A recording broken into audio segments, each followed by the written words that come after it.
Dans ma série des vidéos courtes pour ne vous présenter qu'une seule voiture, des fois je vous présente un modèle exceptionnel, des fois je vous présente une voiture qui est représentée en miniature et la voiture en soi méritait une vidéo.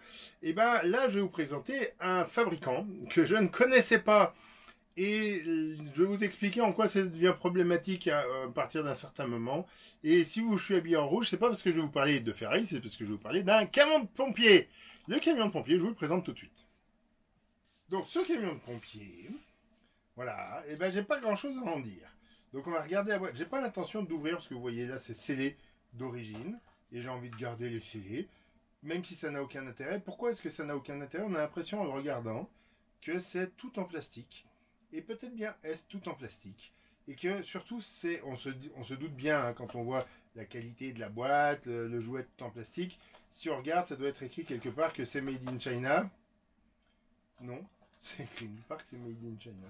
Alors ça a été acheté. Peut-être que ça se devine pas non plus avec le... Ok. Il y a différentes langues. Ah si, Country of Origin, China. Et donc c'est écrit dans plusieurs langues. Ok. Made in China. Putain, je l'avais pas vu. Non mais c'est pas possible. Et c'est aux normes européennes ça? Vraiment? Pourquoi c'est pas le bon logo? Je sais pas. Alors, on se doute que c'est du Made in China. C'est ce que je disais. Là, je vais vous présenter un fabricant que je ne connais pas. Tina, je ne sais pas comment il faut prononcer. Et en fait, il y a beaucoup de marques là-dessus. Alors, Diecast Classic Series Model Fire Rescue, the best popular gift to the children. Sérieux, vraiment? Ils craignent rien. Et donc, TNA.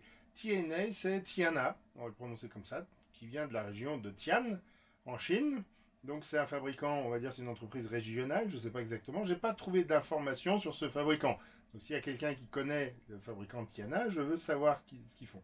Ça a été acheté aux States. Donc, et puis ça se voit, hein, c'est un... Attendez, mais même pas, c'est un camion. Pourquoi il y a un numéro 18?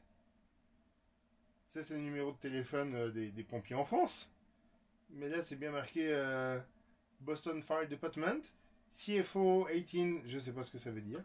Donc ça me pose plus de questions que je n'ai de réponses. Le véhicule, on dirait presque un Dennis des années 50, donc un camion européen, mais ça je ne sais pas. Et donc derrière, on voit qu'il y a ce camion, je ne sais pas si c'est un Dennis ou un Mack, qui a une voiture, un camion, donc ça on dirait plutôt, je ne sais pas, non, ça on dirait un Dodge, ça je ne sais pas trop. Ouais.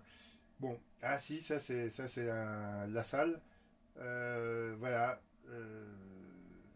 Qu'est-ce que c'est que cette série, d'où ça sort? Et donc c'est ce que je disais en préambule. Il y a un moment en fait ça devient problématique si on veut avoir en termes de collection de miniatures un représentant de chaque fabricant de miniatures. C'est compliqué parce qu'aujourd'hui il y a des marques un peu partout. Je veux dire collectionner des majorettes.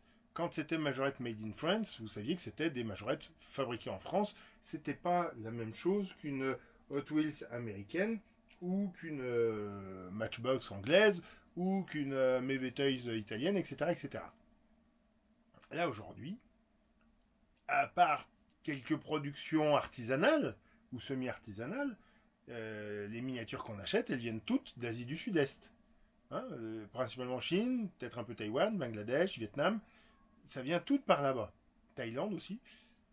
Et il y a plein d'entreprises là-bas qui font de la métallerie ou de la plasturgie très facilement, très simplement, pour pas cher. Et donc, ils font des petits jouets qui ne présentent aucun intérêt et qui ne sont même pas marqués. Il y a combien de marques chinoises qui ne laissent pas leur marque? Il y a combien de fabricants plutôt chinois qui ne mettent pas leur marque sous le châssis de la voiture? Donc là, je pose plein de questions et je n'ai absolument aucune réponse à y apporter. Si ce n'est que on choisit de ne pas acheter tout ce qui sort sur le marché parce que ça ne présente pas le même intérêt que les anciens. Et c'est vrai que là, du coup, je fais partie, alors j'ai un certain âge, vous me direz, et je fais effectivement partie d'une génération qui est un peu entre les deux. Je fais encore partie des gens qui, en commençant à collectionner, ont entendu les collectionneurs plus âgés pour qui Dinky Toys c'était la Rolls des miniatures, et donc il fallait avoir une Dinky Toys dans sa collection. Maintenant j'en ai plein, là-bas j'en ai plein, voilà. J'en ai pas énormément, hein. Il y a des gens qui en ont plusieurs milliers, qui sont des vrais passionnés, qui ont toutes les variantes de couleurs sur un même modèle. Non, non, moi j'ai un modèle, des fois ça me suffit. Et puis j'ai pas tous les modèles qui sont sortis par Dinky Toys France.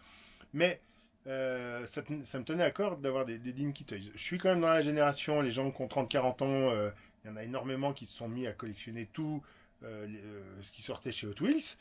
Et Hot Wheels, moi quand j'étais gamin, ça me parlait pas. Donc c'est vrai que maintenant, ils ont la car culture, ils présentent énormément de véhicules intéressants par rapport à l'histoire de l'automobile.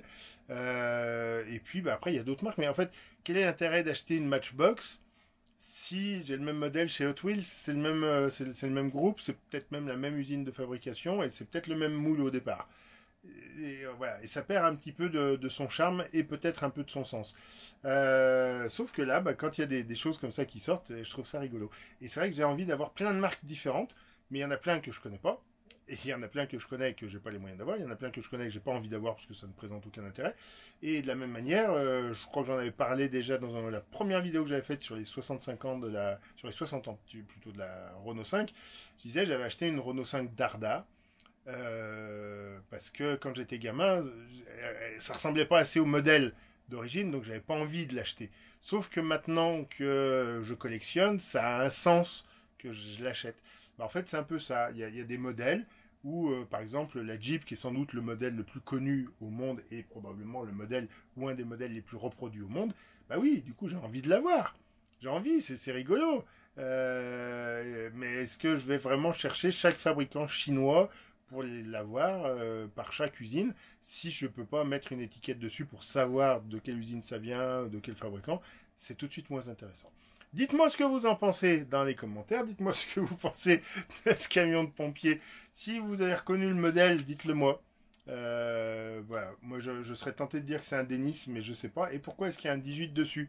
CFO 18, est-ce que c'était un numéro de secours à Boston? Je ne sais pas. Pourtant, Boston, j'y suis allé. J'ai eu la chance d'aller me balader un peu à Boston. J'ai pas souvenir d'avoir vu, ou alors c'est peut-être le numéro c'est peut-être la compagnie, c'est ça, compagnie Fireman, je sais pas ce que ça pourrait être le haut, et 18 ce serait le numéro soit du camion soit de la compagnie, peut-être que c'est ça, effectivement. Eh ben je sais pas, si vous avez des idées vous me les dites dans les commentaires, et j'arrête là parce que sinon je vais faire une minute, je vais faire 20 minutes de vidéo sur un seul modèle. Allez, likez, commentez, partagez, abonnez-vous, et à bientôt.